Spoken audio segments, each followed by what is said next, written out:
Welcome to the World Builders Anvil, episode 283. Realism is the wrong goal in fiction. Try this instead. Don't know where to start building your fantasy world? Do you need more? Does it make sense? Forget any worries and become a crafter of imagination. This is the place where we will prime your mind. Now, it's time to heat up the forge. Break out the mithril ingots and hammer. Welcome to the World Builders Anvil. I'm Jeffrey W. Ingram. And I'm Michael Miller. Let's sup from the muck of Java and build. Welcome back. As always, railing against realism, I'm Jeffrey W. Ingram. And I don't know if I'm real anymore.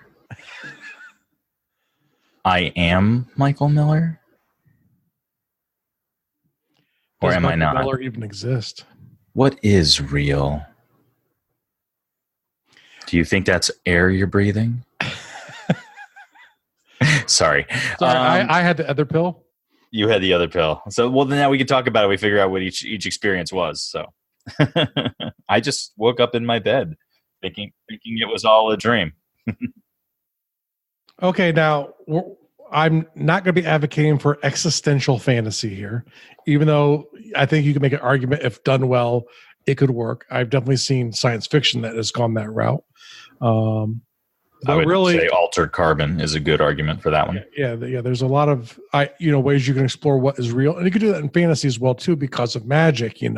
Maybe the world you're in doesn't exist because because magic's real. So you could go that route. That is an alternative, but this is strictly talking about this thing that I keep seeing people talk about in complaints for things or in striving to make their world building better and more realistic. And I like to call it the search for realism, it could be like cultures or races or magic or technology or anything in world building, involving even characters, what's, realism. And I'm going to argue it's just wrong. And it's wrong on four different levels that we're going to talk about, even though if I spent more time, I could come up with more reasons, but they'd probably be somewhat related. So let's hop right in. First off, the world is a messy place. Things happen all of the time that are tough to explain. The idea of why, even, if you took a peaceful society and trying to have them explain why war makes sense, they couldn't do it. But yet war is prevalent even from countries whose religions, are very pacifistic.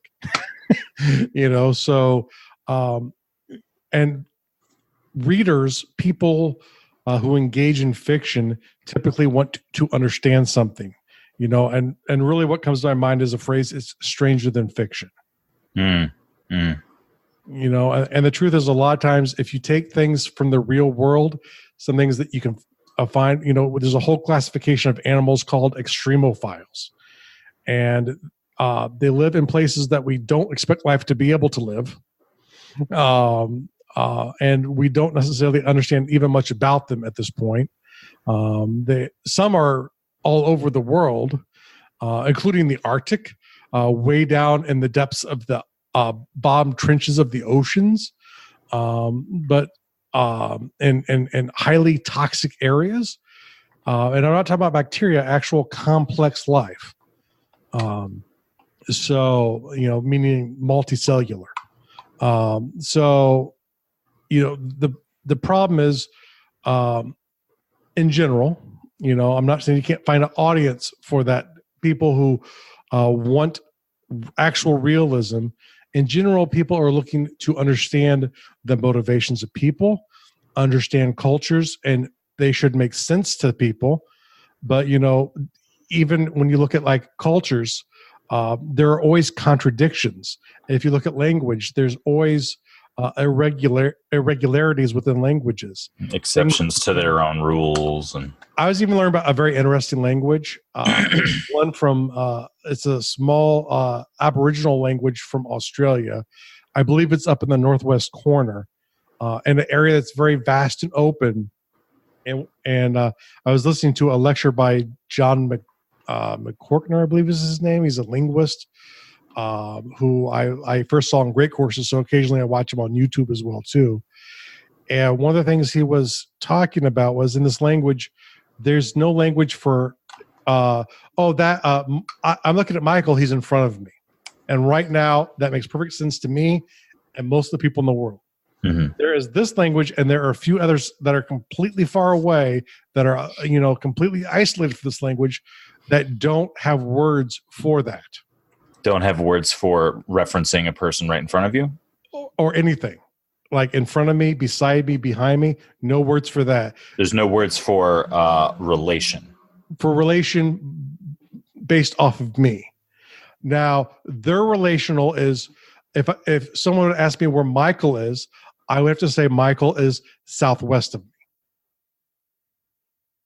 Okay. Still relation to you. It's relation, but it wouldn't be to me. It would be, meaning from here, Michael's southwest. Mm-hmm. Hartford is south. Or would they maybe describe where I am? Like they might, but the thing is, Michael if you is asked in Bristol. In relationship to someone, they would tell you by, and I believe they actually only use cardinal directions. So you're probably more west than south of me. So I might say Michael's west. And so I'm not sure if they'd even go southwest. They might, but the idea is, well, I'm definitely southwest of you, but I'm probably further west than I am. Further west than south, and so the idea is, to someone outside of that culture, it's tough to relate.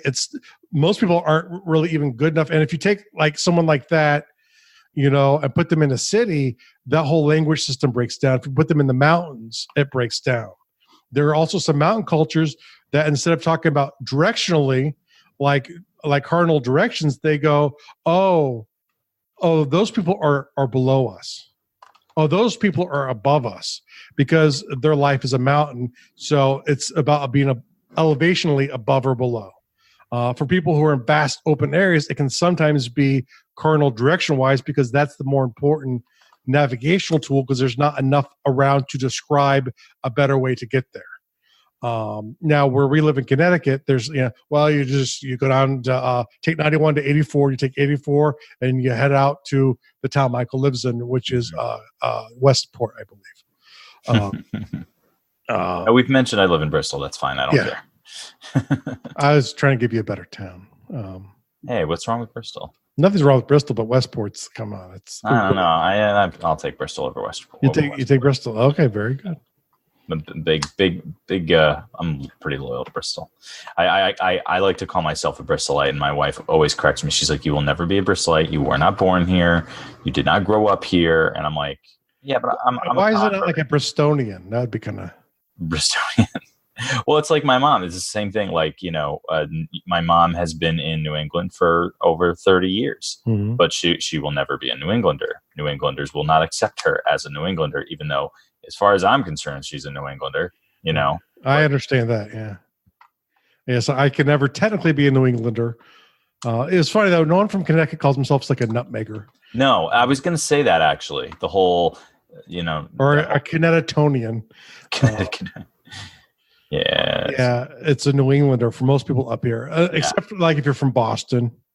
There are Bostonians, I've heard. Yes, that's true. Gold Coasters, or maybe, I don't know. I haven't heard that term. But for up here, a Gold Coaster. Gold Coaster. I don't know that. I don't know that. I've never heard that. No. I don't think that refers to us, though. Isn't that? Well, the Gold Coast is strictly like the coastal part of Fairfield County. So is it? Yeah, I didn't know that. But the thing is, and the real point behind this is not where we live or what you call yourself, but the thing is, cultures are disjunct. They have inbred hypocrisies, which a lot of times just go to the internet and look up what's wrong with the world building of pick your fantasy du jour, and there will surely be something talking about the realism of it because of hypocrisies within a culture. But if someone could find me any culture that doesn't have a hypocrisy or something that seems counter to itself, let me know. I'm still looking for that. Right. The problem is, people think off of patterns, people dissociate. It's like the language you speak, you think is the correct language and the correct way to speak that language, even though you are just a dialect of a language of that is broken off from a different language and is no better or worse. It's just different than something else, and John McWhortner has a great thing where he's like, the problem is you learn the language when you're young. By the time you grow up and realize it's screwed up, it's too late. That's what you know. Right. So, it's like, and my wife gets frustrated when she hears people use idea. And I know that bugs me. Frustrated because there's no R at the end of it. But language is about how we speak. How we speak changes words. The ones that bug the heck out of me is, and I won't say who does it, but someone in my family does it. Garage. Garage. Okay. Garage. There's only one R in that word. Mm-hmm. It's garage. It's not garage. It's garage. If you go to like East New England and you start losing your eyes, same type of thing. And that and supposedly. Mm-hmm. I got a guy, and this guy works in IT. He's a wicked intelligent guy, and I call him on it sometimes. He'll say supposedly. I'm like, do you mean to say? Are you trying to say supposedly? Because Lee, adverbs are inherently wrong. Sorry, I've just heard people who write a lot say that. I have no idea. What was it? These are not the nouns you're looking. What was that thing? It was that these are not the nouns you're looking for. Remember I don't remember. It was just recently. It was in one of another episode. It was some crazy thing where, I'm gonna have to remember it. Keep going. All right. So the thing is, cultures, geography. You look at some pictures. There's some really unique geography in all parts of the world, and if you've not seen it with your real lives, if someone painted one and showed you a landscape, you're like, that doesn't make sense. That mountain range is way too colorful. But, there's a mountain range in China that's really colorful. And with colors that you don't commonly see anywhere else put together. So the thing is, the world's messy, but people relate and they build fiction from patterns that they know and understand. So when you take things that glare from them too much, they're going to say it's not realistic. Sometimes I think you should include stuff like that purposefully. But, in general, the thing is, people push back sometimes against what is realistic. And I go back, there's an old video game made. I don't know which one of the modern shooters came from it, but it was for the Marine Corps urban fighting. Yeah, I remember this. And when they first demoed it to hardcore first-person shooter people, one of the pushbacks was the gunfire did not sound realistic. It was the most hyper-realistic gunfire that had ever been used in a first-person shooter. But the game company was forced to change it to what we're used to hearing in TV and in video games because people didn't think it was realistic. So the things people say are realistic and what are actually realistic aren't the truth. So if you're in the search for realism, sometimes you're going to go down hallways that aren't going to work, even though you're right, even if you succeed. And there's also a great doctor from the Soviet Union. I'll put a link to this in the show notes. Sergei Burke something. I have no idea how to say his name, but we'll call him Dr. Sergei. And he did supposed surgeries that were filmed, and the films got distributed of him taking organs out of things and sustaining life of pieces of dogs and I think other kinds of animals, where he could keep them alive but completely distended from the organism they came from, which is so unbelievable. Scientists push back against it. And I don't know if today, they found out if the experiments ever really happened or not, but no one believed them. They would not believe them in fiction. And they even though there are video of them happening in real life, people don't believe them. I mean, heck, look at the moon landing. There's video of people on the moon or film, and people don't believe it. And they look for excuses to break it down. So there are always people trying to break down, even if you get reality right, even if you succeed in your search for reality, people are going to argue whatever you're doing is not realistic. So it's not worth the endeavor to make it realistic, because it will take a lot of extra time to get there, and then people might not believe you anyway. And my whole argument about this stuff is always, believability versus realistic. Yeah. Like, make it believable. Well, hold on. That's the next part of the podcast. You're jumping ahead. Oh, sorry. I never read the show notes. I know you never read the show notes. Mostly, and of course, mostly because you don't give them to me until just before the show. Especially these last two, I literally made up 15 or 20 minutes before we started recording. So he had really no chance for these, and he'd have to look at the show notes. But he usually goes against. I usually try to look at them before. I was going to say, the more you look at them, usually the worse you break them. So it it's a paradox once again, right? Now, another thing is when it comes to characters, people all the time, real and fiction, just go back to season 8 finishing of all of these characters making things that weren't in character for them. Every person makes actions that aren't in their character, or at least the character people perceive about them. Every day of your life, you've probably made one of these. Sometimes really big ones, sometimes smaller ones. It's just the way life goes. Sometimes there's so many multitudes of things that go into decision making that there are scientists who've been studying it and still don't truly understand decision making. It's a lot more complicated than a variable of this is your character, this is how you act. It's not A will go to B, which ends up at C. That's not the way decision making works. But the problem is, if you engage in fiction and people can't draw the connections from conversations that have happened and through foreshadowing what the character ends up doing, you're going to get railed for it. So especially with characters, if you go too realistic and build in too many of, especially any big deviations from character, people are just going to say that you screwed up as a writer. And if you're willing to take the criticism, go that way, but realize you're going to be criticized for not writing good characters if they're not fake. Mm-hmm. People just are people, and we're impossible to understand for us. So you trying to understand a character and then displaying that character realistically to someone else is something you could probably never truly achieve. And if you do achieve it, people will say you're wrong.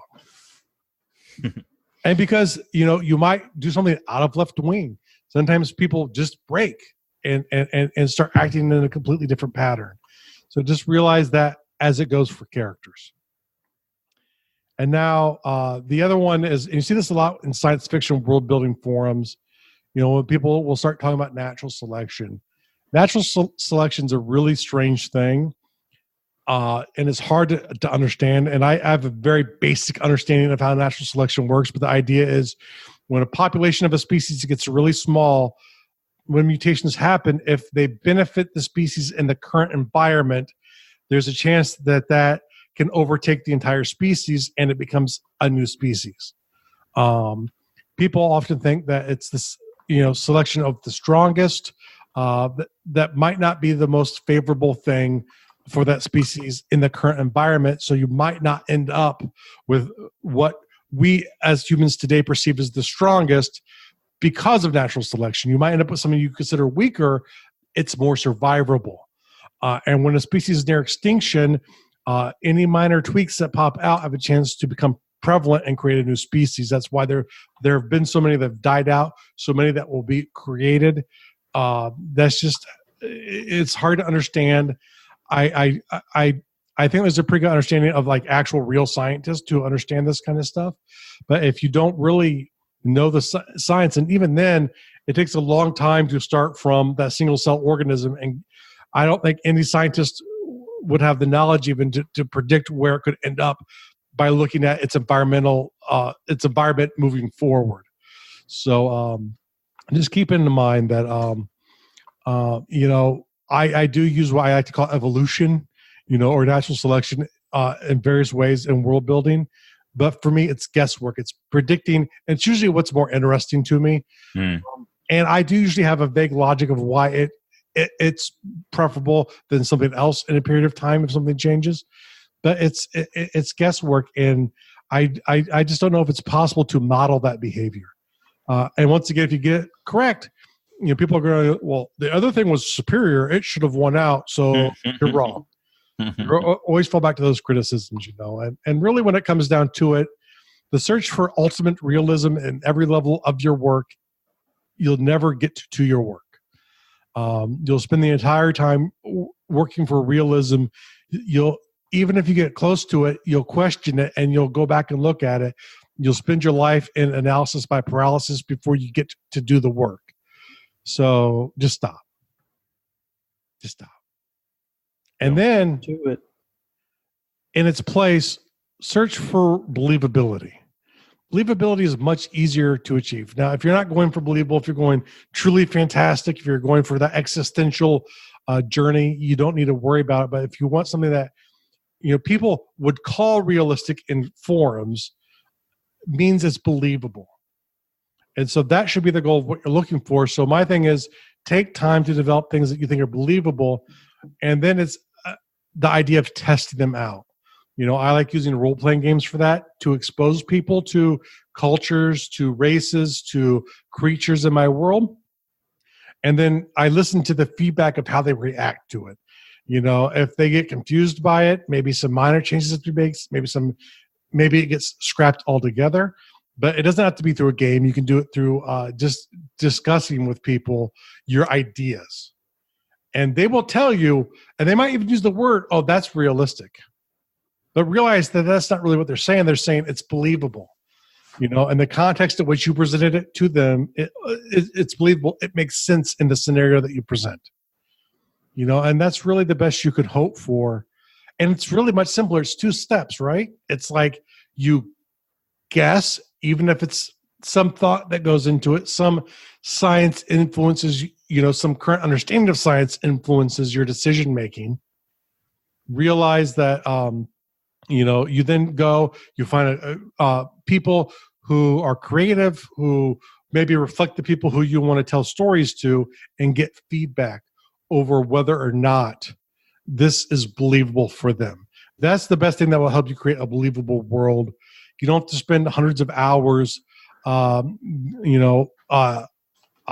truly developing a culture from its roots to its present day. You have to make guesses, and a lot of times it's easier to work backwards. Like, this is what I want. What are some changes that could have got them to be the way they are? Why are they so militant? Why are they so religious? Why do they have a hatred for corn? What is it that makes that quirky species? And take what you want and work backwards to it to come up with the history. And you might fill it in going back forward, but the idea is that there's a few key things that have to happen along the way to get them to where they are in that current story. Why is the orc horde in Azeroth? And it's much more fun to do because you're storytelling back and forth with yourself. You get this idea of wargaming, which I love, which is just exploring ideas and spending some time with ideas, and then sharing them on a very small scale with people to see what they think about them before you go ahead and write the magnum opus and then realize that everyone will think that the culture your lead character comes from is completely unrealistic, and then scrap it all because of that one thing, and it's too hard to change at that point. So don't do that. Don't get stuck on realistic. It's the quest, the quest beast from King Arthur, this elusive monster that people hunt and can never find. And they'll spend if they ever see this monster, and I don't know what its name is. I don't know if there's even a name for it. The Jabberwocky? I don't know if it's a Jabberwocky. That might be something else, but it's this creature. I know that you see it in a forest. And if you see it in the forest, you start to hunt it, and you're compelled to hunt it for the rest of your life. And you will die hunting it. You will never catch it. And I don't know what happens if you do. It's probably not good. It's knowledge. So it's probably not good if you can't actually catch it. But it might feel right at the time. So the thing is, don't get caught looking for your quest piece, which is the search for realism. Get caught in exploring and enjoying your world building and your storytelling. Ultimately, that's the thing that keeps you coming back. That's the thing that will get you to finish writing a book, is enjoying the content, not trying to make it something that it's not right for you to produce. And even if you are a great scientist for natural selection, maybe you don't understand everything in the universe. You probably don't. You're probably really good at that one thing, and you might have really believable creatures that come forward, at least from a scientific standpoint, that people probably won't call believable.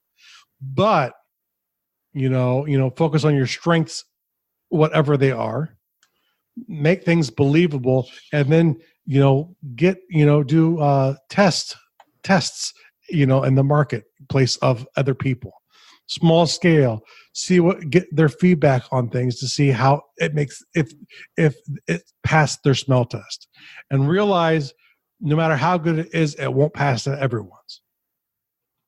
There will always be someone who doesn't like what you do. And that's okay. And that's okay.